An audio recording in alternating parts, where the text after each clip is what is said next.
Hey guys, welcome back to The Problem With. It's been a while since our last episode, and before we hop into the video, I want to say thank you to our supporters who helped us reach 100 subscribers a while back, and then jumped us to the 120 subs we have now. Without getting too deep, the lack of Problem With videos is due to the recent rebranding of the channel. Before we officially made a comeback, we wanted to offer new commentary videos and segments to really interact with our base. For now, we're still figuring that out, but in the meantime, please expect a new Problem With every other week starting now. Thank you. And like always, please watch the full video and don't just dislike without giving us a chance to dig deep on your team. It sucks when someone slightly disses your team, but it also might lead to some deep thinking at the lack of the team's success recently. Don't be afraid to comment down below to disagree or agree with anything stated in the video. For episode 6, today we're looking at the Oregon Ducks. Noah's got to get 5. Ducks rush only 3. Winston has all day. Tries to escape, circles back, still alive. Loses the football, ball comes out. It's scooped up by the Ducks. And Tony Washington streaking to the end zone. Is that the Ducks' dagger? You know, in some ways with the year... The Oregon Ducks have history that runs deeper than a lot of the other teams in the NCAA. Located in the Pac-12, the Oregon Ducks have terrorized the division on and off in recent memory, being the leader of the Pac-12 in conference championships with 4 wins since the game became official in 2011. They are the kings of the Pac-12, and even when they're not playing well, they still find a way to be the big brother of the conference. Literally last year in 2020, they had the 4th best record in their conference, and when Washington was dealing with COVID issues, Oregon was given the ability to step in and take their spot, facing the 5-0 but shaky and overvalued USC Trojans. The Ducks would dominate the Trojans, moving their conference championship record to 4-0 all time, and as we wrap up describing the team, we have to say that even though they have some crazy history and the best jerseys in all of sports, there's a certain part of their history that's missing: a national championship win. The teams we usually discuss don't ever find much success, but Oregon played in 2 national championships in the last decade. They did, however, manage to lose them both. The 2011 loss to Auburn was a last-second heartbreaking feat to Cam Newton, while the 2014 loss was the Ducks being out-talented by an Ohio State team led by Ezekiel Elliott, Curtis Samuels, and Michael Thomas. But after that 2014 season, Oregon has managed to slip into a pit of mediocrity that has led us to today. But before we move that far, let's focus on the success of Oregon in 2010 and 2014 and see if we can find the problem with the Oregon Ducks. The Rose Bowl, and now there is Chip Kelly, first-year coach, bringing the Ducks out.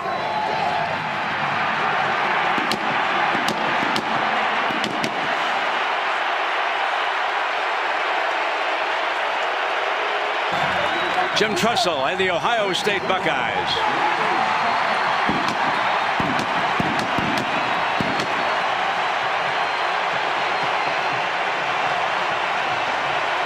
2010. The Oregon Ducks were coming off a disappointing season's end against Ohio State in the Rose Bowl. They were the most complete and dominant football team in the Pac-12, being rivaled only by USC, but they weren't the most complete team in college football. But things were looking up for the Ducks. The team's all-time wins and Hall of Fame head coach Mike Bellotti has since stepped down as head coach to become the team's athletic director. He's picked offensive coordinator Chip Kelly as the next Oregon head coach. In Chip's first season as the head coach, he kept the Ducks in the same winning format Mike Bellotti had installed, but in 2010 he perfected it. Well, almost. I'm Kelly Warner with this breaking news update. A guilty plea to a charge of harassment and a sentence for Duck running back LaMichael James, and new information on this developing story.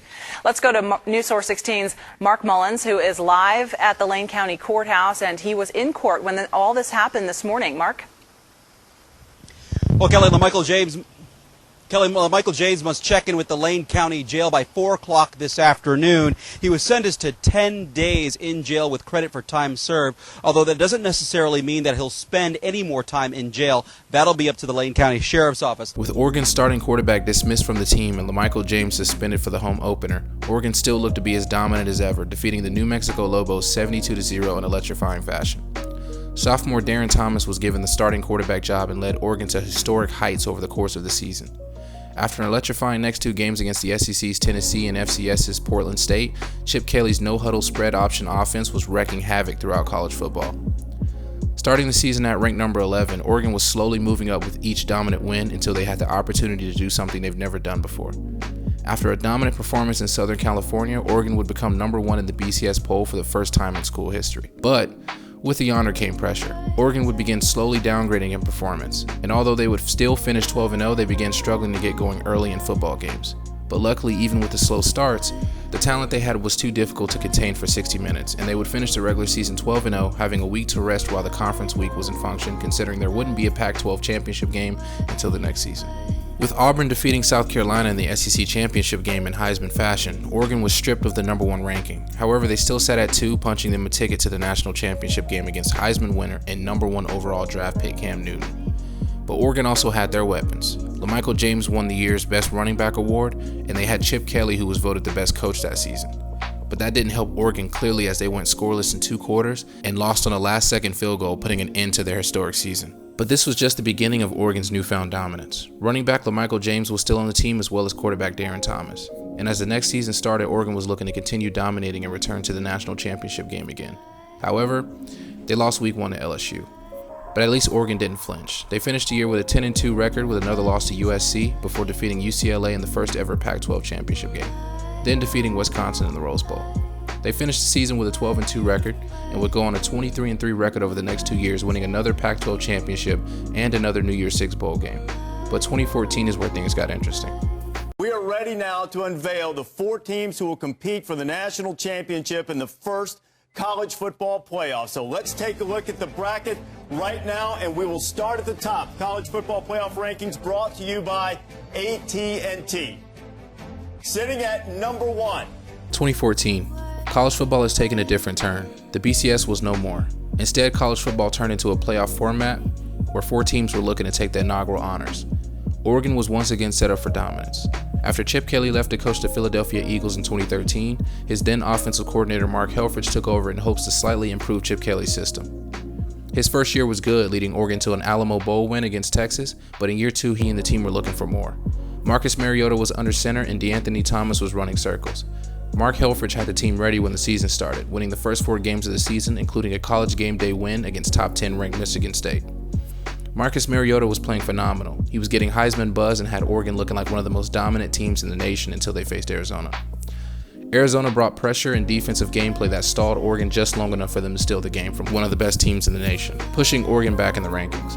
But when you have a Heisman quarterback under center named Marcus Mariota, the comeback is always bigger than the setback. The Oregon Ducks would dominate every remaining game that season and go on to dominate Arizona in the Pac-12 championship game, in an anticipated rematch that pretty much sent Arizona into a pit of darkness they've still yet to come out of this day. With a 12-1 record, Oregon was selected to the first ever college football playoffs as the number 2 seed, where they would face the defending champions and defending Heisman winner Jameis Winston and the Florida State Seminoles. Their second half performance was one of the most dominant halves in college football playoff history, until LSU obviously broke the system. But Oregon was set to play in their second national championship in 5 years, but this time they looked to be in better shape. With Heisman winner Marcus Mariota, DeAnthony Thomas, and a system that looked to be unstoppable, the Ducks would then face Ohio State with Ezekiel Elliott, Michael Thomas, Joey Bosa, and Urban Meyer as head coach, fresh off a win against Alabama. It went exactly how you would expect. Mariota escapes. This will be the final play of the game. Heaves it, and it's not fitting. It ends with an interception. Even with national championship losses in a 5-year span, Oregon had something that was working for them between 2010 and 2014 that kept them winning in dominant fashion. It would be easy to say Chip Kelly or Mark Helfrich, but Oregon was reaching heights before them with Mike Bellotti. So would it be a safe bet to say coaching has gotten Oregon as far as they have in recent memory? The key to success for Oregon is their brand of recruiting and finding gems that become electric players on the football field. DeAnthony Thomas, LaMichael James, Marcus Mariota, and even Darren Thomas. Even today, it seems like Oregon has found another player left under the radar during recruiting and turned him into an electric superstar. Not saying that any of the players I stated weren't good recruits. As good as Oregon did with Bellotti and Kelly, it was obvious that Mark Helfrich was a massive fraud, going 9-4 the year after playing in the national championship, and then 4-8 in 2016, dropping Oregon into the bottom tier of the Pac-12. Luckily, he was fired, and sadly, Willie Taggart was hired to replace him. But his tenure wouldn't last long. After a measly 7-5 season, Willie Taggart left Oregon to go coach at Florida State for some reason, and now sits as a head coach at Florida Atlantic. Yeah. So after having just 3 head coaches from 1977 to 2009, it seemed Oregon was bouncing from coach to coach in an attempt to finally lead them to a championship. And after Willie's great departure, Mario Cristobal, the team's offensive line coach, was hired to take the mantle. And since his hiring, Oregon has slowly begun climbing back into the dominant team we once saw them as, I think. 2019. Mario Cristobal was set up for the daunting second season as Oregon's head coach. The past two coaches had led Oregon to a championship in their second year, so Mario was set up to do the same. The team was led by quarterback Justin Herbert after he passed on being a potential top 5 pick and win with his brothers. Penei Sewell was looking like one of the best offensive line prospects of all time, and Oregon's defense was shaping up to be dangerous. The season was set for Oregon and they were looking to be dangerous, but they would lose to SEC's Auburn and Bo Nix week 1. Even with the loss, Oregon was still poised for success. Justin Herbert was playing fantastic, Kayvon Thibodeaux was looking poised as a freshman, and they went on to win their next 9 games before losing to Arizona State, pretty much eliminating them from playoff contention. In all fairness, they would knock Utah from playoff consideration in the Pac-12 championship in dominant fashion, and then go on to squeeze past Wisconsin in the Rose Bowl for a season-ending record of 12-2. With possibly one of their best rosters ever, and LSU's team in 2019, it's not likely Oregon had a chance to win much anyway, or anyone else in the nation for that reason, but at the very least I think Oregon should have made the playoffs. Oregon was stalled on offense by Auburn's 2019 defense, and the mistakes against Arizona State that led to a loss really shouldn't have happened. But it is college football. As for the fans of Oregon, they feel their chances to once again reign dominant in college football and see their team win a championship is slowly declining, especially with teams like Alabama looking nowhere near ready to give up the throne and Clemson getting better every season. Or even USC. Are they getting ready to take over at least the Pac-12 in a few years? After the dominating but disappointing 2019 season, Oregon fell back into mediocrity in 2020, the COVID season, playing only 5 games and starting 3-0 before losing 2 straight and ending the season 3-2. But as you know, they were handed a spot in the Pac-12 game and absolutely humbled USC. And as of right now, it looks like Oregon is still the father of the Pac-12, but they're still looking to gain some credit outside of their conference. I think the clear problem with Oregon isn't their ability to be a dominant team. We've seen them look the part with the legions of college football, but it seems like they're struggling to become the most dominant team in college football. And I think that was shown in both of their national championship losses last decade. As we continue to expand and change the game of football, we start to notice the type of talent it takes for a team to be a national championship. And Oregon has miles to go before they take that leap. But until they do, they'll make sure to continue dropping their kids off at daycare. Thank you guys for sticking through to the end of the video. This has been episode 6 of The Problem With. We look forward to dropping more episodes soon and hope you stick around until then. Be sure to subscribe and leave a like for more content, and let us know what you think in the comments. This has been Kid. See you soon.